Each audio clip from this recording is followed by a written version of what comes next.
ചേർത്തല അക്വാ ക്ലബിന്റെ നേതൃത്വത്തിൽ ദീർഘദൂര നീന്തൽ പരിശീലനത്തിന് തുടക്കമായി. വൈക്കം പള്ളിപ്പുറം വേമ്പനാട്ട് കായലിൽ 3 കിലോമീറ്റർ ദൂരത്തിലാണ് പരിശീലനം ആരംഭിച്ചത്.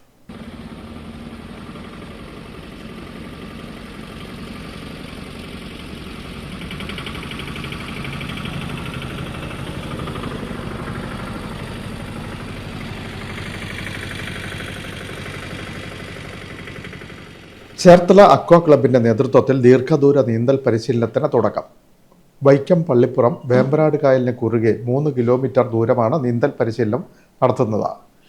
അക്വാ ക്ലബ്ബ് മുഖ്യ പരിശീലകൻ ടെറിൻ ജോണിന്റെ നേതൃത്വത്തിൽ സെപ്റ്റംബറിലാണ് 15ഓളം കുട്ടികൾ വൈക്കത്ത് നിന്നും തവണക്കടവ് ബോട്ട് ജെട്ടിയിലേക്ക് വേമ്പനാട് കായലിന് കുറുകെ 3 കിലോമീറ്റർ നീന്താൻ ഒരുങ്ങുന്നത്.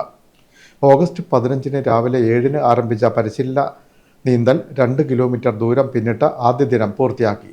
പരിശീലനത്തിൽ 9 വയസ്സുകാരായ ആയുസും ആര്യനും അടക്കം 15ഓളം പേരാണ് പങ്കെടുക്കുന്നത്. വിളക്കുമരം പാലം കടവിൽ Cherthala fire force officer Premnath Menon flag off ചെയ്ത് ഉദ്ഘാടനം നിർവഹിച്ചു. കുട്ടികൾക്ക് ജലസുരക്ഷാ ബോധവൽക്കരണ സന്ദേശവും അദ്ദേഹം നൽകി. അക്വാ ക്ലബ്ബ് രക്ഷാധികാരി അഡ്വക്കേറ്റ് ശരത്ത്, മുനിസിപ്പൽ കൗൺസിലർമാരായ D Salji, S Saneesh, B Faisal, camp coordinator Nasar, C R Sanu, P S Pushparaj എന്നിവർ ആശംസകൾ നേർന്നു. സഹ പരിശീലകരായ എം എസ് സിബിച്ചൻ, അമൽ, ബെന്നി, അർച്ചന, അശ്വതി, ശിവജി എന്നിവരുടെ നേതൃത്വത്തിലാണ് പരിശീലനം നടക്കുന്നത്.